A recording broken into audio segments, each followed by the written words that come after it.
Good morning. Yasar കാർത്തൂർ, ഓട്ടോമാനി garage. ഞാനിപ്പോൾ വയനാട്ടിലാണുള്ളത്. വയനാട്ടിൽ ബേസിക്സ് വാഹനങ്ങളുടെ ട്രെയിനിങ്ങുമായി ബന്ധപ്പെട്ട് ABCD സംഘടിപ്പിക്കുന്ന വയനാട് മെക്കാനിക്കുകൾക്ക് വേണ്ടിയുള്ള ട്രെയിനിങ്ങിനാണ്. അവിടെയാണ് ഇപ്പോൾ ഉള്ളത്. അതുമായി ബന്ധപ്പെട്ട് ഒരുപാട് ജില്ലകളിൽ നിന്ന് ആളുകൾ വന്നിട്ടുണ്ട്.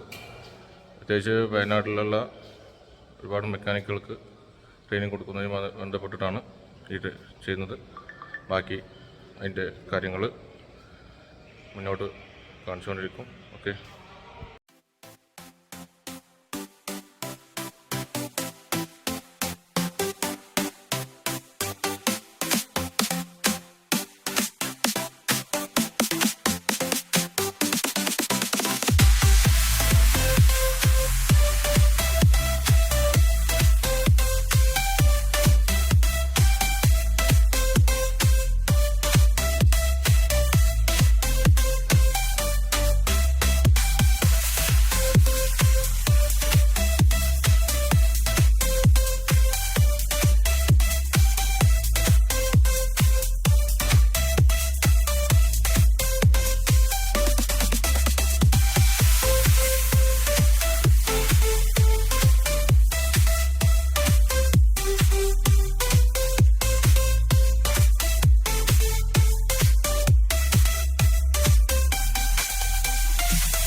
വളരെ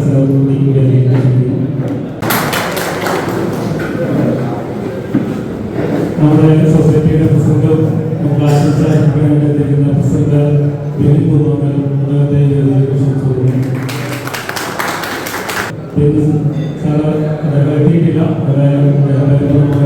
ചെയ്യുന്നതായിരിക്കും. അതുപോലെ അവരെ ആശംസിച്ച് നമ്മുടെ ഷാഫി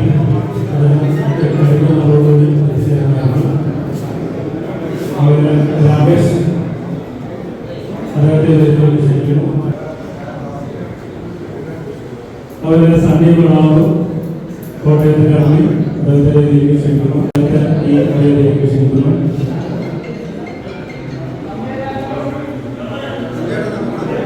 അവരെ കോഴിക്കോട്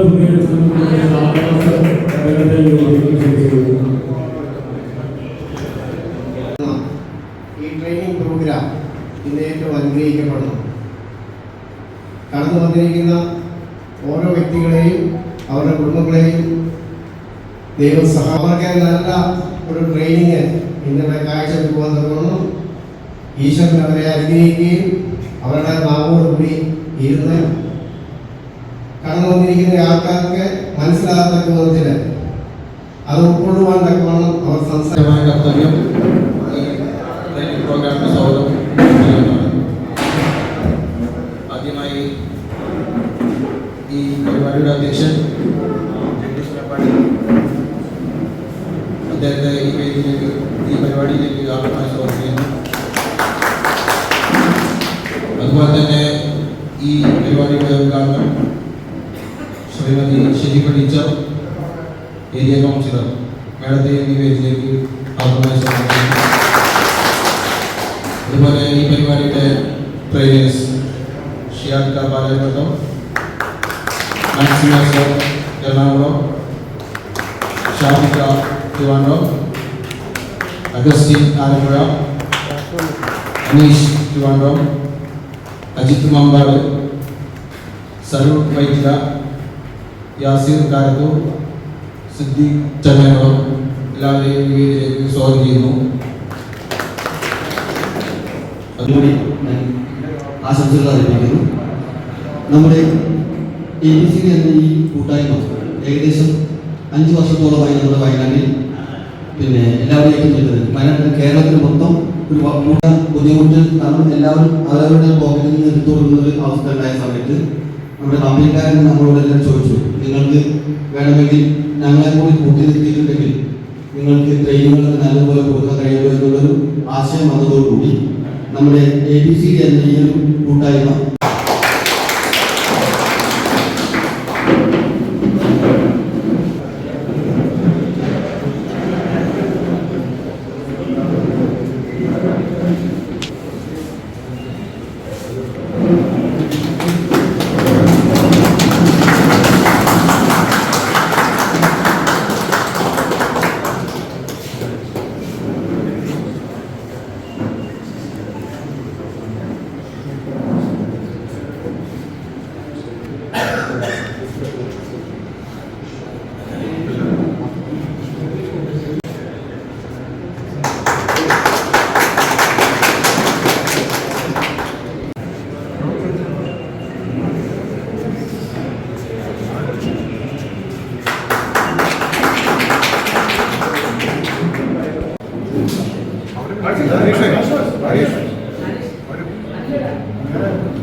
ഈ ABCD വെൽഫെയർ സൊസൈറ്റി പ്രസിഡന്റ് അദ്ദേഹം 2 വാക്ക് സംസാരിക്കുന്നതിനായിട്ട് ക്ഷണിച്ചോളൂ.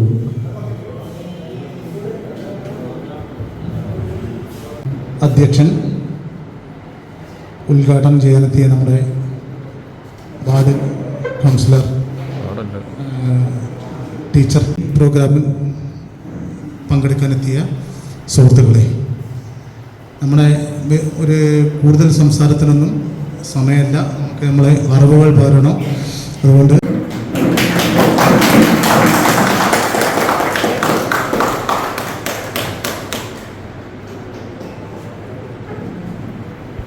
ഉദ്ഘാടക, അതുപോലെ welfare society ABCD welfare society അധ്യക്ഷൻ, അതുപോലെ സദസ്സിലിരിക്കുന്ന നമ്മുടെ ട്രെയിനിങ്ങിന് പങ്കെടുക്കാൻ വന്നിരിക്കുന്ന വയനാട്ടിലെ ചെറുകുട്ടികൾ, ബാക്കി ABCDയിലെ അഡ്മിൻസ് ആൻഡ് മെമ്പർമാർ, നമ്മുടെ ഒന്നില്ല. നിങ്ങൾക്ക് ട്രെയിനിങ് കിട്ടണമെങ്കിൽ ഭീമമായ തുക നിങ്ങൾ ആവശ്യമാണ്. നിങ്ങളുടെ സ്ഥാപനങ്ങൾ അടച്ചിട്ടുകൊണ്ട് ABCD എന്ന ഈ വാർത്തൽ കൂട്ടായ്മ നല്ല എനിക്ക് കൊടുക്കണം. എൻ്റെ സ്ഥാപനം മുമ്പോട്ട് പോകണം. എൻ്റെ പ്രസ്ഥാനത്തിൽ പോകണം. വെള്ളി ചിന്തിച്ചുകൊണ്ട് സ്ഥാപനത്തെ കൂട്ടുകാരോട് പറയുമ്പോൾ നമുക്കിതിൽ കലാപണ്ടാകുന്നതിലുള്ള കുറ്റബോധം ഇതെല്ലാം ട്രെയിനിങ് സെക്ഷൻ തുടങ്ങുകയാണ്. താമസിക്കുന്നില്ല. എല്ലാവരും ഫ്രഷായിട്ട് അപ്പോൾ നമുക്ക് പ്രാക്ടിക്കൽ ട്രെയിനിങ് ആണ്. അതിൻ്റെ കൂടുതൽ ABCD 2ാം ഘട്ട ട്രെയിനിങ് ആണ് ഇത്. നിങ്ങളുടെ ദുരന്തത്തിൽ നിങ്ങൾക്കൊരു കൈത്താൻ എന്ന നിലയിൽ ഞങ്ങളാൽ കഴിയാവുന്ന വാഹനങ്ങൾ ഞങ്ങൾ റിപ്പയർ ചെയ്ത് തന്നു. അപ്പോൾ ഭഗവാൻ കഴിഞ്ഞ് ഞാൻ ഈശ്വരനോടും ABCDയോടും നന്ദി. നിങ്ങൾ ഒരാളായി തന്നെ കാണുക. നിങ്ങളെപ്പോലെ തന്നെ ടെക്നീഷ്യനാണ്. അപ്പോൾ അതുകൊണ്ട് നിങ്ങളുടെ ഇടയിൽ നിന്ന് പറഞ്ഞു തരുമ്പോൾ നിങ്ങൾക്ക് മനസ്സിലാവുന്ന ഭാഷയിലായിരുന്നു ഞാൻ സംസാരിക്കുന്നത്. ഒരുപാട് ടെക്നിക്കൽ പേരുകളോ കാര്യങ്ങളോ ഉപയോഗിക്കുന്നില്ല. എന്നാൽ പറയേണ്ട വാക്കുകൾ അതിലുണ്ടായി. VS6 കണ്ടു, EV കണ്ടു. ഇപ്പോൾ ഇതാ ഒരു പുതിയ ഇന്ധനം ഉപയോഗിക്കുന്ന ഒരു സെഗ്മെന്റ് നമ്മുടെ ഇടയിലേക്ക് കടന്നു വന്നിരിക്കുകയാണ്. CNG 3 വീലർ പണിയുന്ന ടെക്നീഷ്യന്മാർ ചിലപ്പോൾ കണ്ടേക്കാം. അവർക്ക് അതിനെ കുറച്ച് എക്സ്പീരിയൻസ് ഇല്ല. എന്നിട്ട് 2 വീലർ സെഗ്മെന്റിൽ ആദ്യമായിട്ട് ഇന്ത്യയിൽ അവതരിപ്പിക്കുന്നത് ബജാജ് ആട്ടോ ലിമിറ്റഡാണ്. ഫ്രീഡം നമ്മുടെ മുമ്പിൽ വാഹനമുണ്ട്. ഇതിനെക്കുറിച്ചാണ് നമ്മൾ മനസ്സിലാക്കാൻ പോകുന്നത്. ഈ CNGയുടെ 75% മുതൽ 90% വരെ. അപ്പൊ നിങ്ങൾ ശ്രദ്ധിച്ച് മനസ്സിലാക്കുക, ഈ CNGയുടെ 75% അപ്രത്യക്ഷമാണ്. അതായത് ഒരു സേഫ്റ്റി ഫീച്ചർ കൂടിയാണ്. നമ്മൾ അടുത്ത ഘട്ടത്തിലേക്ക് വരുമ്പോൾ നമ്മൾ അത് കൂടുതൽ മനസ്സിലാക്കും. ഓക്കെ, അപ്പൊ ഇങ്ങനെ നമ്മൾ റിഫൈനറിയിൽ കൊണ്ടുപോയി ഇത് പ്യൂരിഫൈ ചെയ്ത് നേരെ LNG ആയി മാറും. ഇങ്ങനെ LNG ആക്കിയതിന് ശേഷമാണ് നമ്മൾ ഇതുപോലുള്ള ഷിപ്പുകളിൽ LNG ലഭിക്കുന്ന CNG നമ്മുടെ കൊച്ചി പുതുവൈപ്പിലാണ് LNG ടെർമിനലുള്ളത്. എല്ലാവർക്കും അറിയാമല്ലോ, എല്ലാവരും കേട്ട് കാണും. അവിടെയാണ് നമുക്ക് LNG ടെർമിനലുള്ളത്. ഓക്കെ, 42 CNG ആയിട്ട് കൺവേർട്ട് ചെയ്തതിന് ശേഷം വെള്ള കളറുള്ള ടാങ്കുകൾ അടുക്കി വെച്ച വാഹനങ്ങൾ ഇപ്പൊ നമ്മുടെ പൊതുനിരത്തിലൂടെ പോകുന്ന നിങ്ങൾ എല്ലാവരും കണ്ടിട്ടുണ്ടാവും. അത് ഈ പമ്പുകളിൽ ആക്കിയതിനു ശേഷം അത്തരം ടാങ്കുകളാക്കി ഒരു കോർ ടാങ്കുകളുണ്ടാവും. ഒരു 12 18 അങ്ങനെയാണ് ഡീസൽ കൈകാര്യം ചെയ്യുന്നത്. ഇനിയിപ്പോൾ നമ്മൾ കൈകാര്യം ചെയ്യാൻ പോകുന്നത് CNG ആണ്. അപ്പൊ ഇത്തരത്തിലുള്ള CNG കൈകാര്യം ചെയ്യുമ്പോൾ നിങ്ങൾക്ക് എല്ലാവർക്കും ഒരു ഭയം കാണും, ഇത്ര പെട്രോൾ പോലെ സേഫായിട്ട് നമുക്ക് കൈകാര്യം ചെയ്യാൻ സാധിക്കും.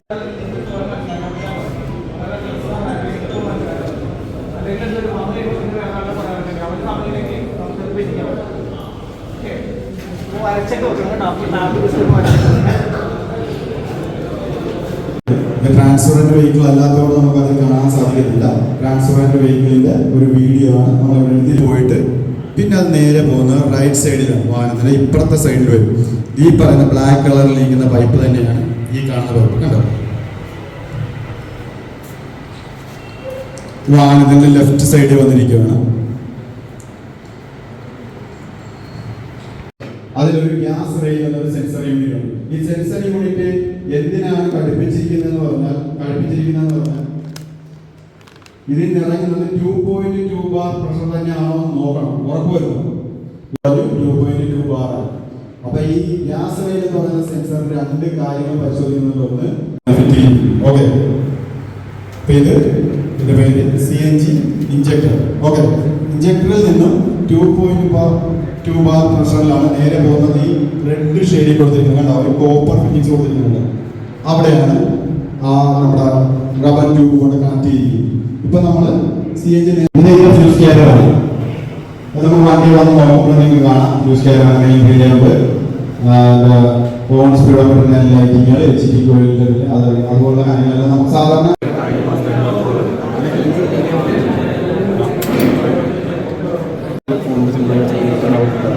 ഫോണെടുക്കാൻ സാധിക്കും. അതുപോലെ ഇതാണ് നമ്മൾ നേരത്തെ പറഞ്ഞ ഡസ്റ്റ് ക്യാപ്പ് എന്ന് പറഞ്ഞാൽ അത് 2 ഓറിങ് കൊടുത്തിരിക്കുന്നത്. അതുപോലെ ഇതിനകത്തോട്ടുള്ള സ്ഥലത്താണ് നമ്മൾ നേരത്തെ കാണിച്ച് മൈക്രോ സ്വിച്ച് കൊടുത്തിരിക്കുന്നത്. അതായത് ഇത് ഫുള്ളായിട്ട് ഫീൽഡായി അടച്ചാൽ മാത്രമേ MIലേക്ക് കത്തി വരുത്തുള്ളൂ. അത് ഊരി കഴിഞ്ഞാൽ MIലേക്ക് മൂവ്മെൻറ്റ് പോയിരിക്കുന്നത്. അപ്പോൾ നമ്മൾ ഓട്ടം സ്റ്റാർട്ടാക്കും. ഞാൻ പെട്രോൾ സ്റ്റാർട്ടാക്കില്ല, CNG സ്റ്റാർട്ടാക്കും. നമ്മൾ ഓട്ടം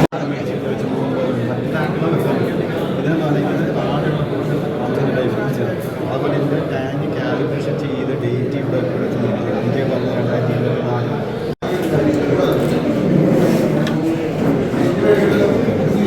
നേരത്തെ അവിടെ പറഞ്ഞ വാൽവസമിൽ ഫില്ലിങ്ങിലൊക്കെ വെച്ച് ഇങ്ങനെ ടെസ്റ്റ് ചെയ്യാപ്പാണ് കണ്ടോ.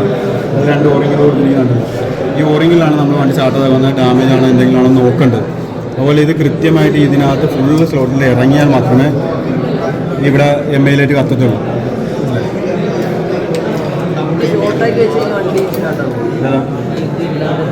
അതില്ലാതെ ഷോട്ടാക്കിയതിനോട് സാധിക്കും. ഡസ്റ്റ് ക്യാപ്പ് ഇല്ലാതെ ഓടിക്കാൻ ഉപയോഗിക്കാൻ പാടില്ല. തിരുവനന്തപുരത്താണ് താമസിക്കുന്നത്. വട്ടിയൂർക്കാവിലാണ് എൻ്റെ ഷോപ്പ്. ഞാനിവിടെ നിങ്ങളെ പരിചയപ്പെടുന്നത് കഴിയുന്ന രീതിയിൽ ഞാൻ നിങ്ങൾക്ക് പറഞ്ഞു അത്ര ഉദ്ദേശിക്കുന്നുണ്ട്. ഞാൻ നമ്മുടെ പുതിയ BS6 വാഹനങ്ങളിൽ വന്നപ്പോൾ എന്തൊക്കെ മാറ്റങ്ങളാണ് വന്നിട്ടുള്ളത്, എന്തിനാണ് BS6 വാഹനം കസ്റ്റമറിനെ കുറച്ച് പൈസ ലാഭമായിരുന്നു. അത്തരത്തിൽ കുറേ ഉപകാരമുണ്ടായിരുന്നു. പക്ഷേ BS6 വന്നപ്പോൾ സത്യം പറഞ്ഞാൽ നമുക്ക് എല്ലാവർക്കും ഭയങ്കര പ്രശ്നമാണ്. അതുകൊണ്ടാണ് നമ്മളതിനോട് വരാനുള്ള കാരണം. വാഹനങ്ങൾ ഒരുപാട് പരിചയമുണ്ട്. പ്രതിനിധികൾ മലയിടക്കുന്നതിന് വേണ്ടിയിട്ടാണ് നമ്മുടെ കമ്പനിക്കാർ BS6 എന്നൊരു ഹോസ്പിറ്റലിലേക്ക് വന്നിരിക്കുന്നത്. അതിന് പെട്ടെന്നൊരു ഇതിൽ ഞാൻ നടത്താറില്ല, ബുദ്ധിമുട്ടാണ്. അതിനാണ് നമ്മൾ സെൻസറുകളും. ഓക്കെ, ഇത് നമ്മുടെ ഒരു B6 സാധനത്തിൻ്റെ വയറിങ്ങാണ്. ഇതൊന്നും നമുക്ക് നോക്കണ്ട, ഇതൊന്നും ആവശ്യമില്ല, അല്ലാതെ നോക്കാം.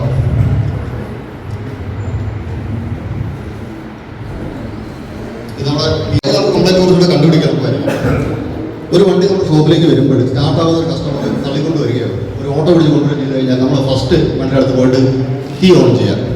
കീ ഓൺ ചെയ്യുന്ന സമയത്ത് നമുക്ക് ഇത്തരത്തിൽ ഒരു ലൈറ്റ് കാണാൻ പറ്റും. ഇത് MIL ലാമ്പ് എന്നാണ് ഇതിനെ പറയുന്നത്, അതായത് മാൾ ഫംഗ്ഷൻ ഇൻഡിക്കേഷൻ ലാമ്പ്.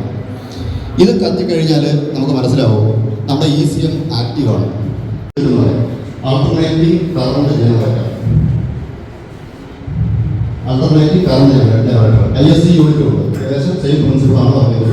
നമ്മുടെ ഹോട്ടലിലേക്ക് വന്നപ്പോൾ ഇത്തരത്തിൽ സെൻസർ ഉള്ളതുകൊണ്ട് ബാറ്ററിയുടെ ഒരുമാതിരിപ്പെട്ട ചെറിയ വോൾട്ടേജിൽ പെട്ടെന്ന് വണ്ടി ഈ സെൻസർ യൂണിറ്റ് ഉള്ളതാണ്. രണ്ട് സെയിം മെത്തേഡ് തന്നെ, വേറെ ഒന്നുമില്ല പ്രത്യേകിച്ച്. ഇതിൽ നമുക്ക് ഈ കാണുന്നതിൽ കാണാത്തതുണ്ടോ? ആരെങ്കിലും ഉണ്ടോ കാണാത്തത്? ആരെങ്കിലും ഉണ്ടോ കാണാത്ത? ആരോട് കൈകൊണ്ട് കൈകൊടുക്കാം, നമുക്ക് എല്ലാവരും ഒന്നും ആയതല്ല. കാണാത്തതുണ്ടെങ്കിൽ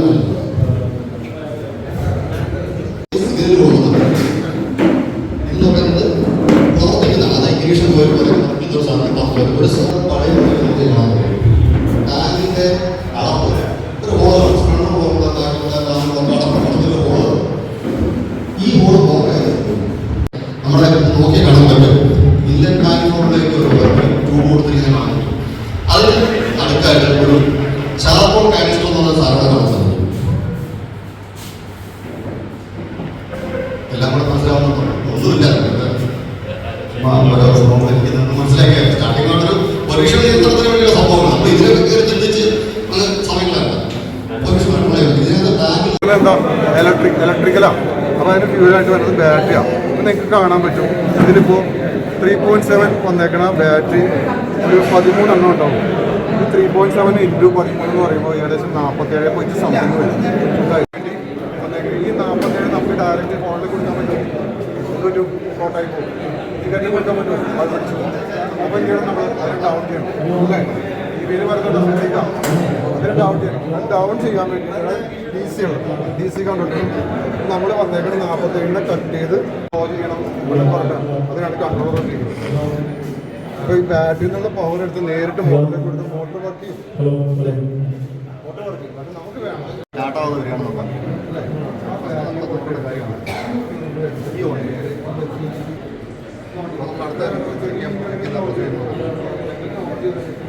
സ്പാർക്ക് വരുന്നുണ്ട് നമ്മുടെ സാധാ വണ്ടികളുടെ. എങ്ങനെയാണ് കറണ്ട് വരുന്നത്? കറണ്ട് വരുന്നത്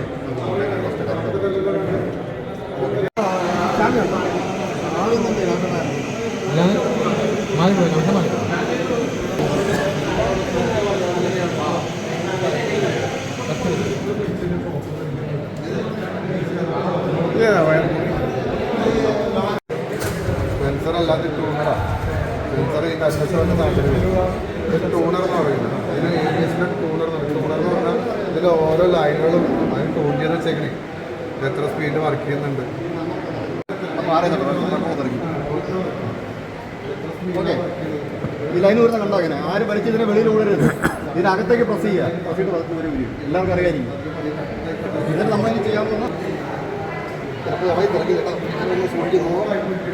ഇത് കണക്ട് ചെയ്തു കൈ ഇവിടെ എപ്പോഴൊന്ന് കൈ വെച്ചിരിക്കുക.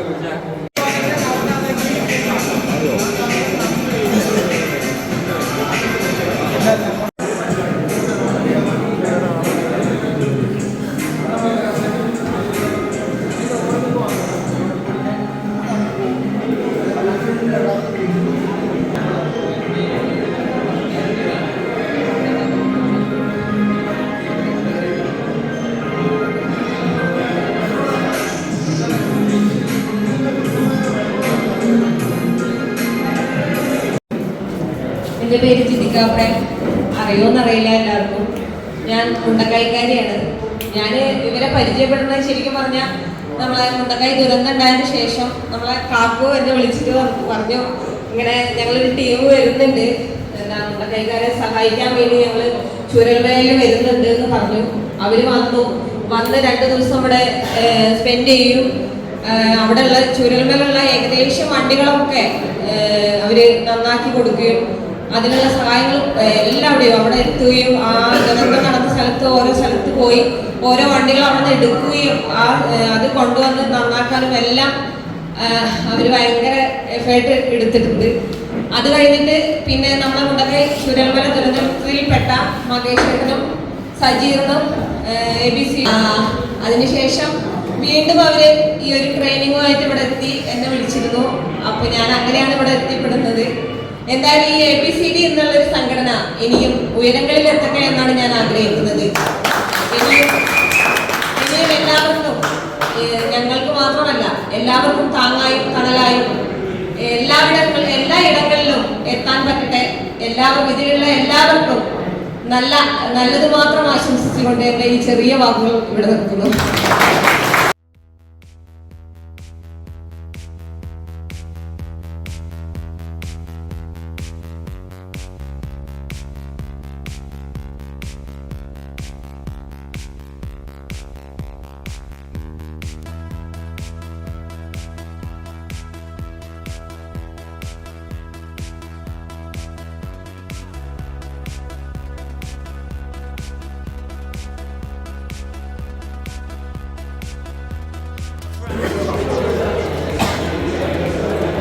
കോഴിക്കോട് അലുവായിട്ട് വന്ന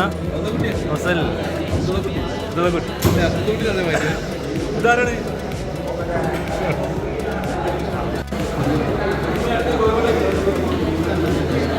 ഇതെന്താ ഷാഹിദ കാട്ടിന് പീസാക്ക ആ ഓയിൽ മൊത്തം പുറത്ത് പോകണ്ട.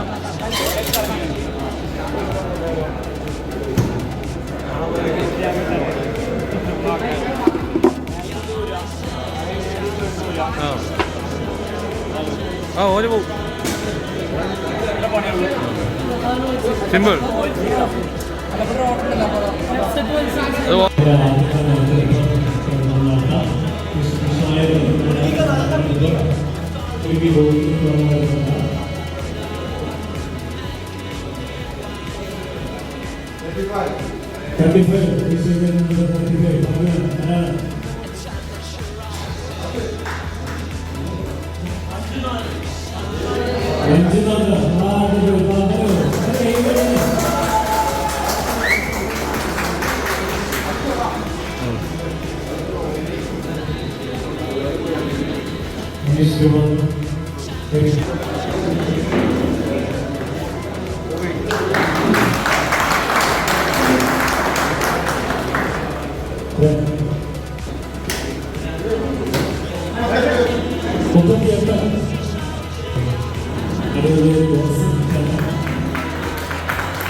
നമുക്ക്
ABCDയുടെ ഒരു ഓഫീസർ എറണാകുളത്ത് പ്രവർത്തിച്ചിട്ടുണ്ട്. ഓഫീസ്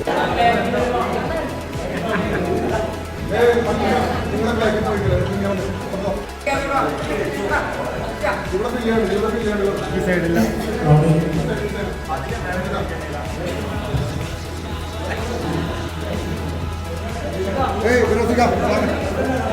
അവിടെ ഇടുവാ ഓ